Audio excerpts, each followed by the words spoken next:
India முழுவதும் எல்லா மனிதரிடம் எடுத்து சென்று கொண்டிருக்கின்றார்கள். இன்று சின்மயா மிஷன் 75வது ஆண்டை நோக்கி வெற்றி நடை போட்டுக் கொண்டிருக்கக்கூடிய நேரத்தில் சின்மயா மிஷன் பகவத்கீதையை முழுவதுமாக தமிழ்ல கொண்டு வந்திருக்கிறாங்க. நமக்கு தெரியும் மூல பகவத்கீதை என்பது சமஸ்கிருதத்தில் இருக்கு. அதனுடைய எக்ஸ்பிளனேஷன் மொழிபெயர்ப்பு தமிழ்ல இருக்கலாம். தமிழ்ல நிறைய விரிவுரை எழுதியிருக்கிறாங்க. ஆனால் முதலாக அந்த பகவத்கீதையே தமிழ்ல ஒரு வார்த்தையும் தமிழ்ல கொண்டு வந்து நம்முடைய தாய்மொழியில பகவத்கீதையை கொண்டு வந்திருக்கின்றார்கள். இதை பாரத பிரதமர் ஐயா நரேந்திர மோடி அவர்கள் கங்கை கொண்ட சோழபுரத்தில் பகவத்கீதை தமிழ்ல இசைஞானி இளையராஜா அவர்கள் 125 ஸ்லோகத்திற்கு இசையமைத்து அதை வெளியிட்டார்கள். இன்று சின்மயா மிஷன் அவர்கள் பகவத்கீதையினுடைய 18 அத்தியாயங்களையும் 18 ராகத்தில் நம்முடைய தமிழ் மொழியில கொண்டு வந்திருக்கின்றார்கள். அதை வெளியிடுவது ஒரு பெரிய பாக்கியமாக நான் கருதுகின்றேன். சுவாமி மித்ரானந்தா அவர்கள், சுவாமி சுரேஷானந்தா அவர்கள் இந்த நிகழ்வில் பங்கேற்றாங்க. குறிப்பாக யாரெல்லாம் இதை மொழிபெயர்த்தார்களோ, யாரெல்லாம் இதற்கு ராகம் கொடுத்தார்களோ, யாரெல்லாம் இசை கொடுத்தார்களோ அவர்களை இந்த மேடையிலே கௌரவம் செய்வதற்கு கூட ஒரு பெரிய பாக்கியமாக நாங்கள் கருதுகின்றோம். அந்த நிகழ்ச்சியில் இன்று சின்மயா ஹெரிடேஜ் சென்டர் சென்னையில் பங்கேற்றிருக்கின்றேன். எல்லா நம்முடைய தமிழ் சொந்தங்களுக்கும் கூட என்னுடைய அன்பான வேண்டுகோள், கீதையை நம்ம நிறைய புரிஞ்சு படிக்கணும். அது ரொம்ப முக்கியம். எனக்கும் உட்பட நிறைய பேருக்கு சமஸ்கிருதம் தெரியாது. இன்னைக்கு நம்முடைய தாய்மொழியில தமிழ்ல சின்மயா மிஷன் அவர்கள் கொண்டு வந்திருக்கின்றார்கள். அதனால் கட்டாயமாக நீங்கள் அதை வாங்கணும், படிக்கணும், குழந்தைகளுக்கும் சொல்லிக் கொடுக்கணும், அதுல பாராயணம் செய்ய வேண்டும் என்று அன்போடு கேட்டுக்கொள்கின்றேன். காரணம், நம்முடைய வாழ்க்கையினுடைய நிறைய கேள்விகளுக்கான விடை பகவத்கீதையில் இருக்கு. அது நாம இன்னொரு மொழியில படிச்சு அதை மொழியாக்கம் செய்து புரிந்து கொள்வதை விட நம்முடைய தாய்மொழியிலே படிப்பதற்கான ஒரு பெரிய வாய்ப்பை சின்மயா மிஷன் உருவாக்கி இருக்கிறாங்க. அதை நீங்கள் செய்ய வேண்டும் என்று பணிவன்போடு கேட்டுக்கொள்கிறேன். இங்க அரசியல் பேச தப்பா போயிருக்கேன். நான் கண்டிப்பா பேசுறேங்கண்ணா. மகாத்மா காந்தி பேர் மட்டும் ஒரு தேசிய பிரச்சனையா பார்க்கப்படுது. நாடு முழுவதும் ஆர்ப்பாட்டத்தை அறிவிச்சிருக்காங்க. அதை வந்து வாபஸ் வாங்கணும். 2005 இந்த 100 நாள் வேலைவாய்ப்பு திட்டம் வந்த பொழுது காங்கிரசினுடைய யூபிஏ அரசுல நேஷனல் அட்வைசரி கவுன்சில் நாக் என்கின்ற அமைப்பு இருந்துச்சு. அதுல மக்களால் தேர்ந்தெடுக்கப்படாத நிறைய பேர் உள்ள இருந்தாங்க. திரு சோனியா காந்தி அவர்களுக்கு அட்வைசரி கவுன்சிலா இருந்துச்சு. அவர்கள் முடிவு செய்து இந்த 100 நாள் வேலைவாய்ப்பு திட்டத்தை கொண்டு வந்தாங்க. நாடறிந்த உண்மை இது. நான் இன்று காங்கிரஸ் நண்பர்களுக்கு கேட்கிறேன், நீங்க இந்த திட்டத்தை கொண்டு வந்த பொழுது மகாத்மா காந்தி ஐயாவுடைய பேரை வச்சீங்களா? இல்ல. 2005 மகாத்மா காந்தி ஐயாவுடைய பேரை நீங்க வைக்கல. 2006 வைக்கல, 7 வைக்கல. 2008 தான் மகாத்மா காந்தி நரேகா என்கின்ற வார்த்தையை கொண்டு வந்தீங்க. சோ இந்த திட்டத்தை கொண்டு வந்து முதல் 4 ஆண்டுகள் நீங்களே மகாத்மா காந்தி ஐயாவுடைய பேரை வைக்கல. இன்னைக்கு நம்முடைய பாரத பிரதமர் நரேந்திர மோடி அவர்கள் 2014 ஆட்சிக்கு வந்த பிறகு நம்முடைய முதல் முக்கிய திட்டமான ஸ்வச்ச பாரத் மிஷனுக்கு நான் முதல்ல வச்ச பேரே மகாத்மா காந்தி ஐயாவுடைய பேர். இன்னைக்கு அது இருக்கு. சோ மகாத்மா காந்தி ஐயாவுடைய பெயரை கடந்த 11 ஆண்டுகள்ல நம்முடைய ஆட்சியில பல இடத்துல கொண்டு வந்திருக்கின்றோம். பல இடத்துல மகாத்மா காந்தி ஐயாவுடைய பெருமையை பாரத பிரதமர் நரேந்திர மோடி அவர்கள் உயர்த்தி பிடித்துக் கொண்டிருக்கின்றார். காந்தி பீஸ் பிரைஸ் இருக்கு, நிறைய விஷயங்கள் இருக்கு, மத்திய அரசு செய்யறாங்க. இன்றைக்கு நாம் புரிந்து கொள்ள வேண்டும், 20 ஆண்டுகளுக்கு முன்பு வந்த இந்த வேலைவாய்ப்பு திட்டம் என்பது இன்னைக்கு 2025 20 ஆண்டுகள் கழித்து மத்திய அரசு ஒரு மேக் ஓவர் பண்ணியிருக்கிறாங்க. அந்த திட்டத்தை இன்னும் சீர்மைப்படுத்தி இருக்கின்றார்கள், இன்னும் கூர்மைப்படுத்தி இருக்கின்றார்கள். 100 நாள் வேலைவாய்ப்பு திட்டமாக இருந்தது, இன்னைக்கு 125 நாட்களாக மாறி இருக்கிறது. விக்ஷித் பாரத், இதுக்கு விக்ஷித் பாரத் என்கின்ற புதிய பெயர். காரணம், 20 ஆண்டுகளாக இருந்த திட்டம் அடுத்த 20 ஆண்டு ஒரு வளர்ந்த பாரதத்தை நோக்கி செல்லும் பொழுது அதனுடைய எண்ணம் வேறு மாதிரி இருக்க வேண்டும் என்பதற்காக இதை மாற்றியிருக்கின்றார்கள். முதல் மாற்றம் என்பது 125 டேஸ், 100 நாள்ல இருந்து 125 நாள். இரண்டாவது மாற்றம் என்பது கடந்த 20 ஆண்டுகளாக இந்த திட்டம் 100% மத்திய அரசு நிதியுதவி கொடுத்து இந்த திட்டம் நடந்து கொண்டிருந்தது.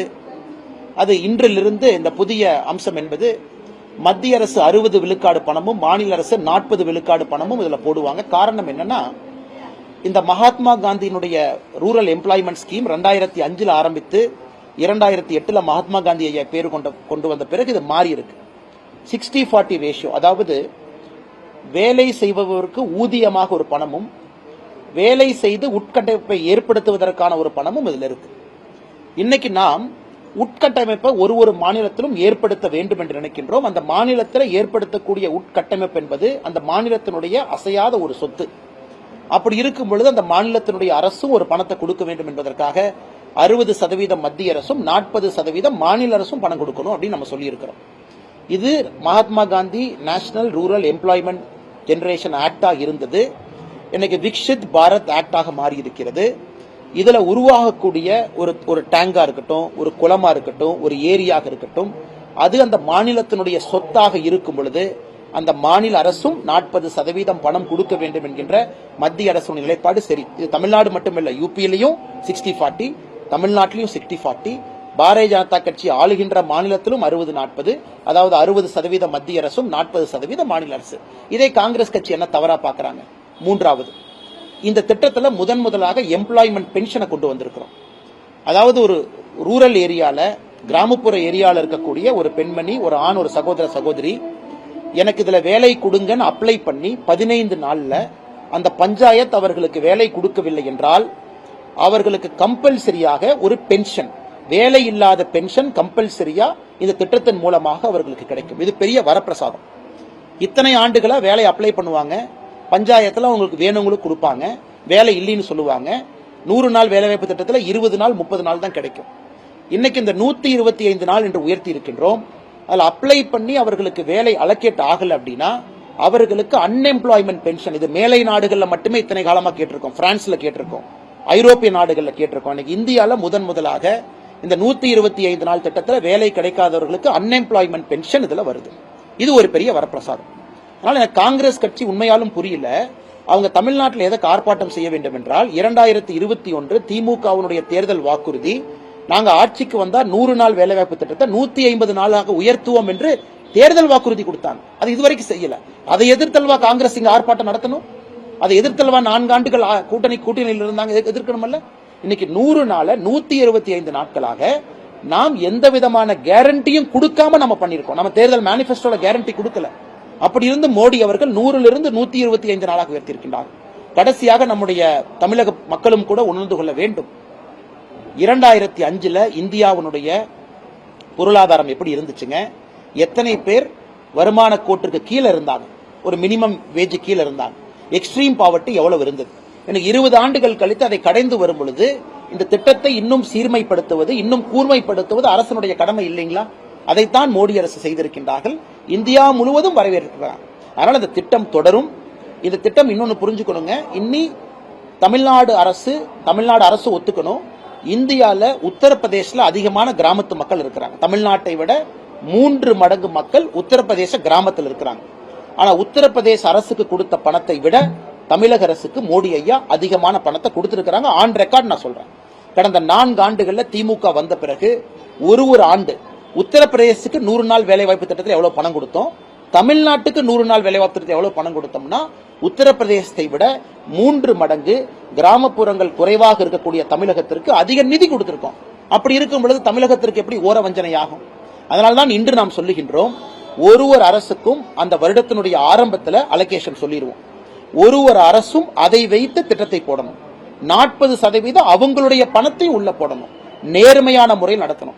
நானே 3 மாதத்திற்கு முன்பு பாரத பிரதமர் அவர்களுக்கு கடிதம் எழுதியிருக்கின்றோம்.